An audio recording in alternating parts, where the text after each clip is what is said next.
ప్రభుత్వానికి సంబంధించి కీలకమైన శాఖ పంచాయతీరాజ్ శాఖ, అలాగే ఆంధ్రప్రదేశ్ వెన్నుముకి శాఖ,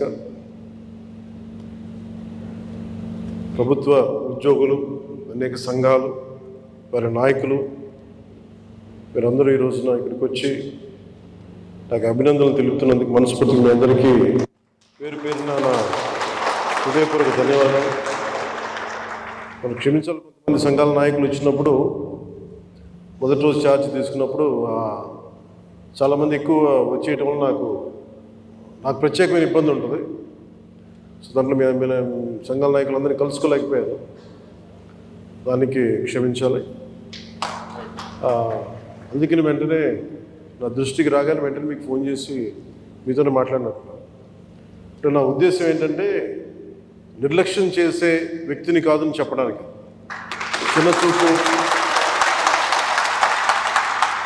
చిన్న చూపు చూసే వ్యక్తిని కాదు. మీ సమస్య నా సమస్య,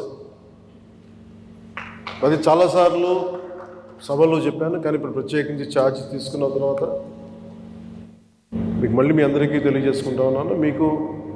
మిమ్మల్ని అర్థం చేసుకునే వ్యక్తిని, మీ సమస్యల్ని పరిష్కరించడం, ఎంత త్వరగా పరిష్కరించడం అనేది నా ఒక్కడి చేతిలో లేదు. కానీ మీ సమస్యల్ని వినగలిగే శక్తి ఉన్నవాడు. ముందు సమస్యని వింటే పరిష్కారం దొరుకుతుంది. వినటానికి అలసట అందరికీ.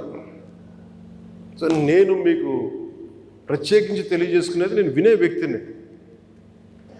ఇందాక మీ సహచరులు ఎవరు వచ్చి ఇక్కడికి ఇచ్చారు, సహచరులు, అది ఖచ్చితంగా యుద్ధ ప్రాతిపాదికన మీరు ఆ సమస్యను పరిష్కరిస్తాను మీరు వచ్చి ఇచ్చారు.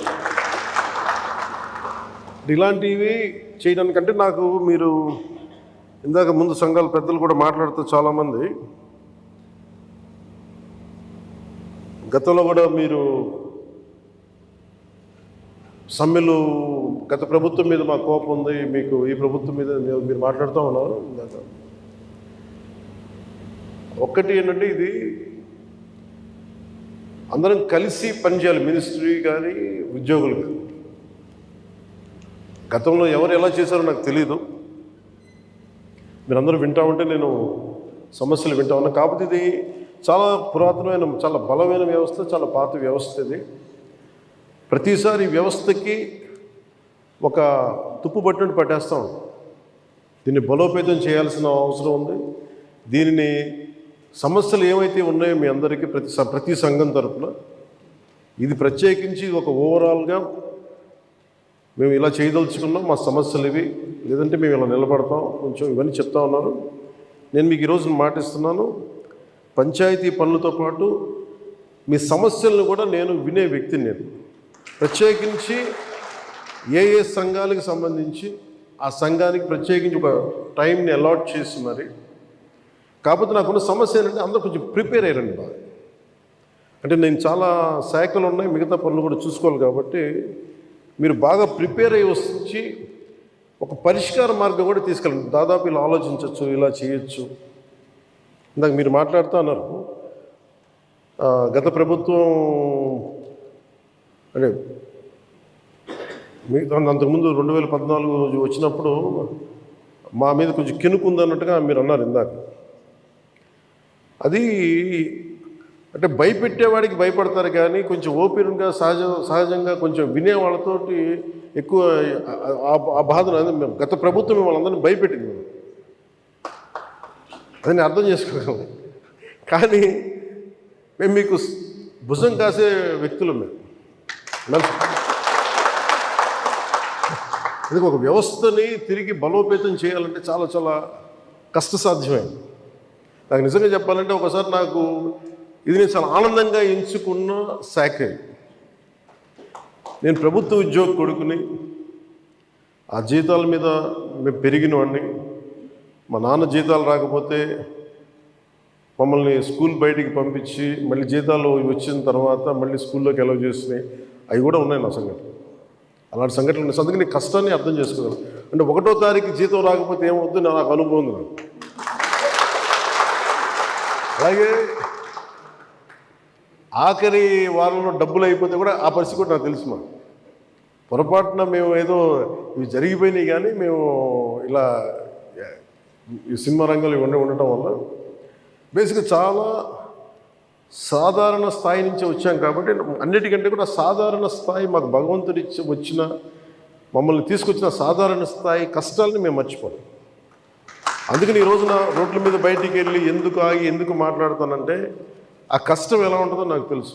ఇందాక మీరు ఇచ్చిన రిప్రజెంటేషన్ కూడా ఆ కష్టం ఎలా ఉంటుందో నాకు తెలుసు. సో ఇలాంటి స్పందనకి వెంటనే ఉంటుంది కదా. నేను కోరుకునేది ఏంటంటే మిమ్మల్ని గత ప్రభుత్వం మిమ్మల్ని భయపెట్టింది. అంతకుముందు ఉన్న ప్రభుత్వంకి మీరు ఏదైనా ఒక నిరసన చెప్పడానికి చాలా బలంగా చెప్పగలిగేవారు.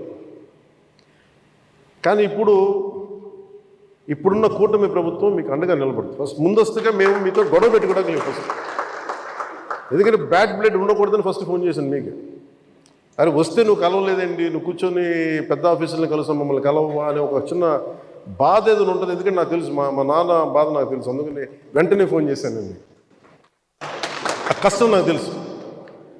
ఇంకా నేను మీకు ఒకసారి ఏమైపోతుంది, అందరూ ఒకేసారి వచ్చేస్తే నేను మాట్లాడలేని పరిస్థితులు తప్ప మీరు 1-on-1 కూర్చొని గ్రూప్గా కూర్చుంటే మటుకు నేను చాలా మీకు ఫస్ట్ వినే వ్యక్తిని. నేను విన్న తర్వాత పరిష్కార మార్గం వెతుకుతాం. సో మీకు గత 10 రోజుల్లో గత ఛార్జ్ తీసుకున్నప్పటి నుంచి నేను రివ్యూలు చేస్తూ ఉంటే ఉన్న పరిస్థితి, మీరు ఉద్యోగాలు లేవు, లేదంటే మనకి పర్మనెంట్ చేయలేదు, లేదంటే కూర్చొని గ్రేడేషన్ మార్చాలి, లేదంటే 2003 మాకున్న ఓల్డ్ పెన్షన్ స్కీమ్ అప్లై చేయాలి, రకరకాల అనేక సమస్యలు ఉన్నాయి. వీటన్నిటినీ చాలా క్షుణ్ణంగా మీ దగ్గరతో వింటాను. కాబట్టి వీటన్నిటికీ మించి మూలం ఆర్థిక మూలం. రాష్ట్ర విభజన జరిగినప్పటి నుంచి ఈరోజు దాకా ఆంధ్రప్రదేశ్ ఇంకా ఉణుకుతూనే ఉంది, ఆర్థికంగా నిలదొక్కుకోలేదు. మేము కూడా ఓటు చీలకూడదు, అందరూ కలిసి రావాలి. ఎందుకన్నామంటే అసలు ఆంధ్రప్రదేశ్కి ఒక బలమైన రాజకీయ వ్యవస్థ ఉంటేనే కింద ఉన్న మనకి పనిచేస్తున్న ఉద్యోగులందరికీ కూడా ఒక భద్రత ఉంది. ఇందాక మాట్లాడుతూ ఉంటే కూడా ఐఏఎస్ అధికారులతో వాళ్ళకి కూడా డిఏలు ఇవ్వలేని పరిస్థితి ప్రభుత్వం. ఒక 90,000 రూపాయలు వాళ్ళకి రావాల్సింది 4% ఇంక్రీజ్ వచ్చింది. మాకు అన్ని బకాయిలు తీసుకుంటే 90,000 ఇవ్వాలి, వదిలేశారు. ఇంకా రావని చెప్పి వదిలేశాను. ఐఏఎస్ అధికారులు చెప్తా ఉన్నాను. అంటే ప్రైవేట్ వీళ్ళందరూ ప్రాఫిట్ పొందుతూ ఉన్నారు.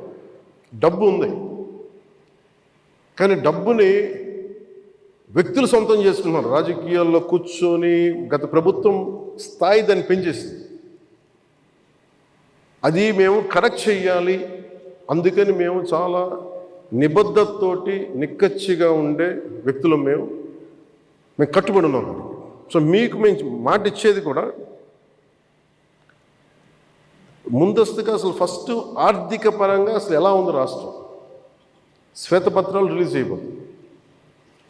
ఆర్థిక పరంగా ఎంత ఏ పరిస్థితిలో ఉంది, ప్రతి డిపార్ట్మెంట్లో ఎంత డబ్బు ఉంది, ఏ డబ్బులు ఉన్నాయి, అసలు ఏమైపోయిన. ఉదాహరణకి పొద్దున్న ఏదో రివ్యూ చేస్తూ ఉంటే నారాయణ గారితో మాట్లాడుతూ ఉంటే అంటే ఏ పరిస్థితుల్లో ఉన్నాయి చెప్తాను.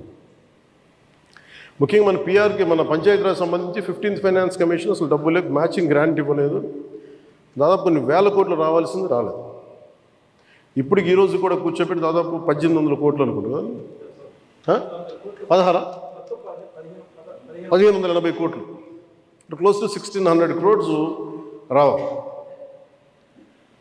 సో 15th ఫైనాన్స్ కమిషన్ డబ్బులు వదిలేసుకున్నాం. జల్ జీవన్ మిషన్ లాంటిది బోల్డెన్ నిధులు ఉన్నాయి.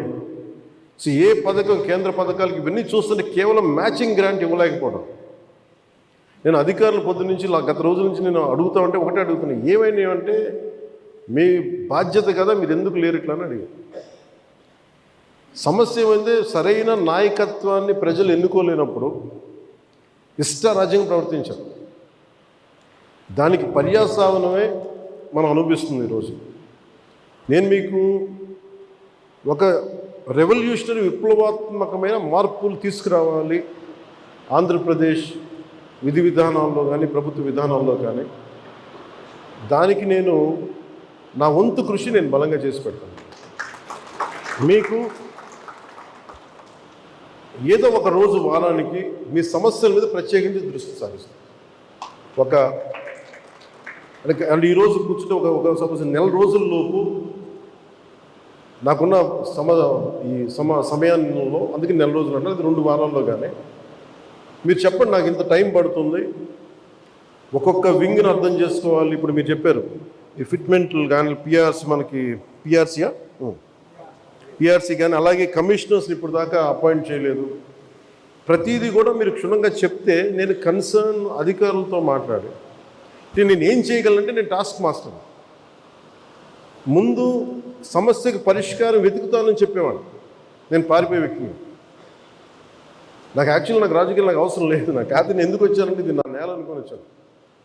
ఇది ఎవరో మీ తరపున నిలబడి మాట్లాడటానికి ఇన్ని కోట్ల మందికి నిలబడాలి, నా వంతు కృషి చేయడానికి వచ్చాను.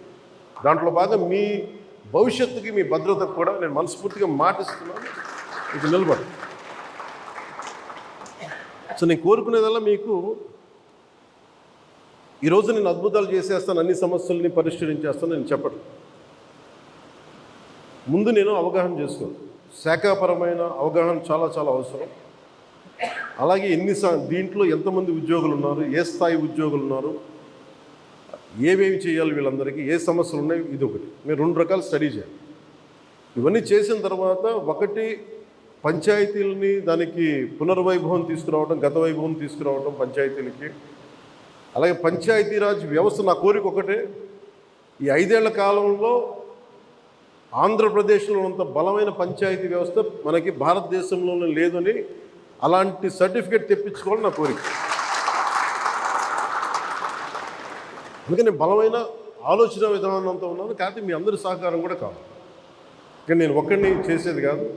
మీ అందరి సహాయ సహకారాలు, మీ సలహాలు, సూచనలు లేకపోతే నేను కూడా ఏం చేయలేదు. కానీ నేను మీకు అందుబాటులో ఉంటాను. మీకు ప్రత్యేకించి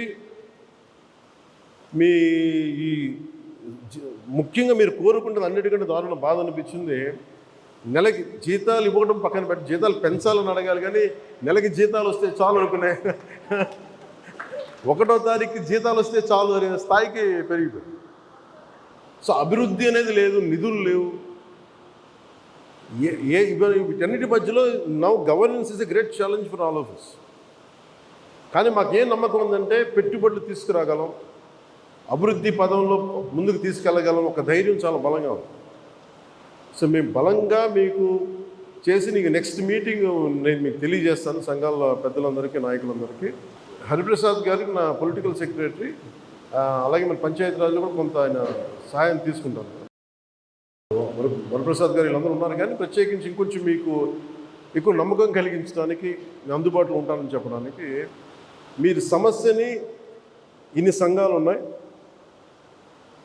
వీళ్ళకి ఈ సమస్య ఉంది, ఇది మాకు క్షుణ్ణంగా ఈయనేమంటారంటే మిమ్మల్ని ఈ రిపోర్ట్ చేసి పట్టుకురండి నేను మాట్లాడతాను. సో అది కుదిరితే మనం అక్కడ క్యాంప్ ఆఫీస్లోనే కూర్చుందాం. లేదంటే ఒకసారి ఏదైనా కూర్చోబెట్టి మీకు మీరున్న చోటకి అన్నీ బాగుంటాయి, నేను కూడా రావడం నాకు సిద్ధం. నాకు అలాంటి ఇబ్బందులు కూడా ఏమి. సో ఇవన్నీ దృష్టిలో పెట్టుకుని నాకు ఇప్పుడే ఛార్జ్ తీసుకున్నాను కాబట్టి కొద్దిగా నాకు కొన్ని రోజులు సమయం ఇవ్వండి. నాకు సమయం ఇచ్చిన తర్వాత మీతో కూర్చొని మన సాధక బాధకాలన్నీ మాట్లాడుకుని, ముందు మీరు ఆనందంగా ఉంటే తప్ప ప్రజలకు మిమ్మల్ని ఆనందంగా ఉంచలేదు. నాకు మీరు ఆనందంగా ఉండాలని మనసా వాచ ఆకాంక్షించాను. అలాగే మీ సమస్యనమ్మా నేను వెంటనే అది మాట్లాడేస్తాను. నేను లాస్ట్ టైం కూడా చేయించాను. 2014లో కూడా ఇలాంటి ఇష్యూ ఏదో ఉంటే నేను అది ప్రత్యేకించి చేయించాను. It will be done. అది మేమే కూర్చోబెట్టి చేస్తాను. అది మటు కొంచెం మాట్లాడుతున్నాను.